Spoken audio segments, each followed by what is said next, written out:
Bapak Ibu sekalian yang kami muliakan, pada kesempatan ini dalam momen memperingati 1 Muharram 1448 Hijriah bersama Al-Ustaz Endi Hasan Siregar, Sarjana Hukum Islam dari Kecamatan Panyabungan, Kabupaten Madinah, atau kalau di internet Pak lebih dikenal dengan Endi Hasan MZ. Bapak kalau mau cari harus pakai itu, Endi Hasan MZ, baru nampak. MZ-nya apa itu Pak Ustaz? Marga Siregar. Terserah saya mau pakai S mau pakai Z, kan? Saya yang punya marga. Di awal tadi abang anda Ustaz Nasution sudah bacakan pada Quran surah At-Taubah, Allah sebutkan begini, A'udzubillahi minasyaitonirrajim. Inna iddatas syuhuri 'indallahi 12 syahrun. Dalam setahun itu kata Allah ada 12 bulan. 4 diantaranya adalah bulan haram. Allah tidak sebutkan bulan haram itu yang mana. Yang jelaskan ini baginda Nabi dalam hadis sahihnya. Kita dapati 4 bulan haram itu. Pertama, ibu-ibu, yang pertama bulan haram bulan Zulqa'dah, kedua bulan Zulhijjah, ketiga bulan Muharram, keempat bulan Rajab. Dan Nabi juga tidak urai kenapa disebut bulan haram. Yang jelaskan itu kan para ulama kita, minimal ada 2. Kenapa dia disebut dengan bulan haram? Pertama, diharamkan melakukan peperangan kecuali orang kafir memerangi orang Islam. Makna kedua, memperbanyak kebaikan di bulan-bulan haram yang 4 ini. Kita mumpung berada di bulan Muharram, ayo perbanyak kebaikan. Ayo lakukan semua amal ibadah semampu dan sekuat tenaga kita. Pahalanya jauh berbeda dibanding bulan yang lain. Nah, Muharram adalah bulan haram dan dia adalah awal tahun dalam penanggalan tahun Hijriah. Namun sesuai dengan tema yang diangkat oleh panitia tadi, yaitu dengan akhlak mulia yang bersumber Al-Quran dan Sunnah, kita terapkan dalam kehidupan sehari-hari. Pendidikan akhlak itu dimulai dari kaum ibu. Saya sapa dulu. Bu, oh bu, anak-anak itu dididik dari ibu dulu, karena ibu adalah madrasah yang pertama. Quran hanya menyajikan 4 model rumah tangga. Silakan ibu simak. Pertama, ada rumah tangga suaminya baik, istrinya buruk. Nuh alaihi salam, nabi dan rasul, istrinya wailah, kafir dan engkar. Lut nabi dan rasul, tapi istrinya kafir dan engkar. Nuh dan Lut adalah model rumah tangga pertama. Suaminya alim, dia baik, rajin ke masjid, sering menghadiri kondangan. Namun dapat bini luar biasa jahatnya, tidak menutup aurat, suka gosip, tukang fitnah, adu domba. Bapak kalau lihat model begitu, mungkin inilah kata Ustadz MZ rumah tangga Nuh. Gitu aja Pak dalam hati. Jangan disampaikan sama beliau, bisa jadi bininya marah kan. Apa kata Allah pada surah At-Tahrim? Perumpamaan wanita kafir itu adalah istri Nuh dan istri Lut di bawah pemeliharaan 2 hamba kami yang soleh. 2 perempuan inilah yang menjadi ketua-ketuanya ahli neraka. Istri Nuh namanya Wailah, istri Lut namanya Wagilah. Jadi ibu kalau punya cucu, bapak punya cucu, jangan kasih nama Wailah Pak. Itu nama istri Nuh, durhaka, pelawan sama suami. Nah, itulah Wailah. Ibu-ibu kalau mau daftar ke neraka, daftarnya sama Wailah. Ibu mau daftar sama Wailah tidak? Kalau betul ibu tak mau daftar sama Wailah, kalau gitu jangan lawan suami, jangan membantahnya. Kadang-kadang dia nggak mau ikut sama Wailah, tapi sifat perangai Wailah tetap dia ikuti. Ini model pertama. Nuh Model kedua, suaminya buruk, istrinya baik. Fir'aun, dia orang jahat, mengaku Tuhan, dia menganggap dirinya hebat. Tapi jangan salah bu, istri Fir'aun itu wanita beriman. Asyah binti Muzahim beriman dengan dakwah Musa dan Harun. Dia dapat suami tukang judi, tukang minum, tukang rampok, segala perbuatan tercela ia lakukan. Tapi istrinya taat, sholat ke masjid, rajin ibadah, banyak zikir. Ibu kalau model orang begituan, anggaplah inilah mungkin kata Ustadz MZ, rumah tangga Fir'aun. Suaminya yang buruk, istrinya baik. Dua, ada model rumah tangga yang ketiga pada Quran, yaitu suami istri sama-sama buruk, sama jahatnya. Sudah suaminya jahat, istrinya jauh lebih jahat. Tabbat yada abi lahabiu, Abu Lahab yang Allah maksud, wa imra'atuhu hammalatal, dan istrinya, kan itu Allah sebutkan. Suaminya buruk, istrinya lebih buruk. Tiap malam mereka musyawarah mufakat. Tanah siapa yang mau dikunjungi, sawit siapa yang mau dicuri. Nah, itu musyawarah mereka, suami istri Pak. Itu model rumah tangga yang dikisahkan pada Quran. Sepanjang masa akan selalu ada. Kalau bapak ibu sekalian melihat begituan, maklum aja Pak, inilah mungkin kata Ustadz MZ, rumah tangga Abu Lahab. Ada yang model keempat, suaminya baik, istrinya baik. Suaminya soleh, istrinya solihah. Allah kisahkan pada Quran, namanya Ibrahim. Ibrahim Nabi dan Rasul dapat istri wanita solehah, melahirkan para Nabi dan Rasul. Jadi rumah tangga pertama, rumah tangga Nuh. Rumah tangga kedua, Fir'aun. Rumah tangga ketiga namanya Abu Lahab. Rumah tangga keempat Ibrahim. Ibu kalau disuruh pilih, coba ibu jawab kompak dulu. Ibu pilih mana nih antara Nuh, Fir'aun, Abu Lahab sama Ibrahim? Yang kencang jawabnya bu. Bapak-bapak siap tidak jadi Ibrahim? Siap. Bapak-bapak siap bu. Tapi saya mau tanya ibu-ibu, istri Ibrahim nggak satu bu, ibu siap tidak? Wah, kacau ceramah sama Ustadz MZ nih kan. Kalla lamma yaqdima amarah, sekali-kali tidak. Masih banyak perintah agama tak mampu kamu lakukan. Itulah jawabannya. Memang perempuan aslinya ingin itu dia sendiri jadi istri sah. Tapi perintah Quran ajarkan boleh beli kami tak mampu, kadang belum mampu kita amalkan semua perintah agama ini. Maka jangan sok suci, jangan merasa paling benar, jangan merasa paling dahulu ke surga. Kita semua kalla lamma yaqdima amara, masih banyak perintah agama tak bisa kita amalkan. Nah, kalau Bapak Ibu sekalian sepakat mau jadi Ibrahim, saya ingin sampaikan kajian ini dalam tingkatan ilmu ma'rifat, pengenalan Allah lewat diri kita. Semoga kita bisa mengamalkan dalam kehidupan sehari-hari. Sebelum sampai Ibrahim, ada didahului dengan nama Nabi dan Rasul. Nabi pertama ada Adam, Idris, Nuh, Hud, Soleh, Ibrahim. Nah, 6 ini aja Bapak Ibu sekalian yang kita kupas secara ilmu ma'rifat. Adam, kalau terjemahannya kan artinya Nabi Adam. Tapi saya ingin ajak kita menelusuri secara ma'rifat. Adam artinya sadar. Orang kalau ingin jadi khalifah di muka bumi harus bisa punya kesadaran. Laksana Adam diberi titah oleh Allah jadi khalifah di muka bumi, maka kita kalau ingin mengatur rumah tangga, mengatur masyarakat, pertama Adam dulu. Maksudnya apa Pak Ustadz? Sadar dulu, harus punya kesadaran.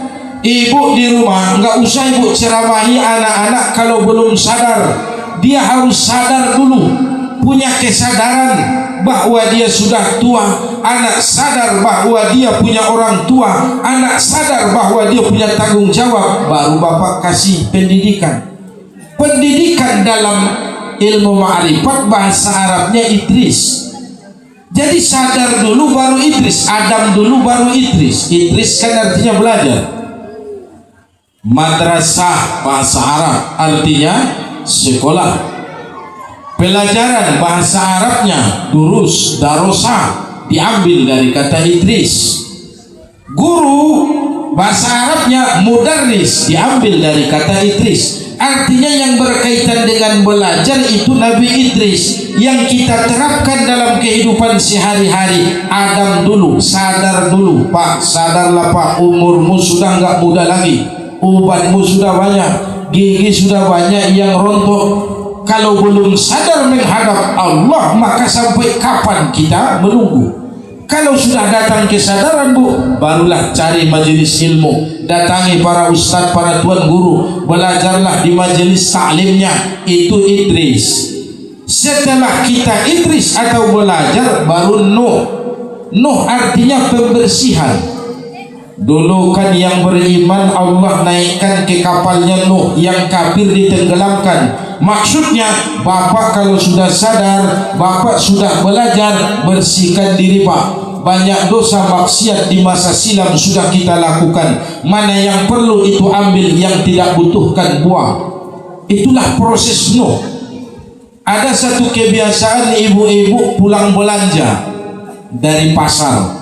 Ada plastik kantongan kresek, simpan, selipkan di jendela, selipkan di bawah kompor, selipkan di sini. Tiba-tiba setahun pas bulan Ramadan sudah menumpuk plastik kantongan di dapur.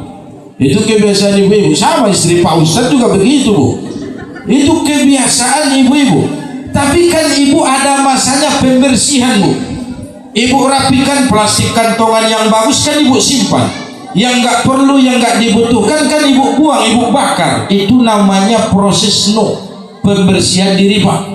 Bersihkan dirimu Pak, banyak dosa maksiat Bu yang sudah kita lakukan. Kamu sekarang sudah sadar dan sudah mau mendengarkan kajian. Buktinya datang sekarang menerima wejangan atau tausiah dari Pak Ustaz.